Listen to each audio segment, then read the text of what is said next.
Son nom est gravé en lettres d'or dans les annales de l'histoire du Sénégal. Elle, c'est la Linguère Ndaté Yalla Mbodj, grande souveraine du Waalo. Elle est née en 1810 à Waalo, issue de la lignée des Tedjek. Elle est la sœur cadette de Djembot Mbodj et seconde fille de Fatim Yama Khouraye. Cette dernière est la première femme de sang royal à avoir régné dans le Waalo avec le concert de son époux Amar Borso Mbodj, à qui elle offrit le titre de Barak. C'est donc en toute légitimité que Ndaté Yalla Mbodj fut pressentie comme future dirigeante de son royaume. Succédant à sa sœur Djembot Mbodj, elle s'est battue avec acharnement à la fois contre les Européens et les Moors. Elle est officiellement couronnée reine du Waalo le 1er octobre 1846 à Nder, la capitale. Dès le début de l'année 1847, elle se heurte aux autorités françaises et réclame un droit de passage sur les Soninké qui approvisionnent Saint-Louis en bétail. L'abbé Boila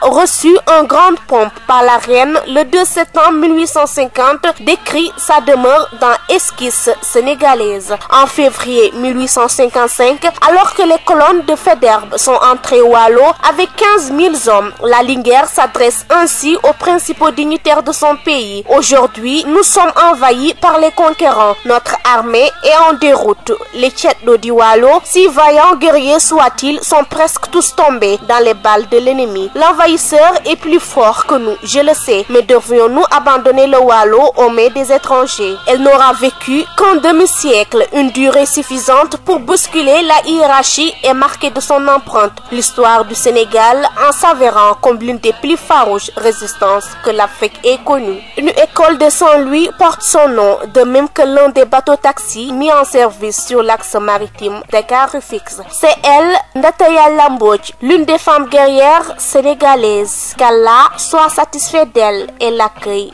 dans son paradis. Allahumma amin.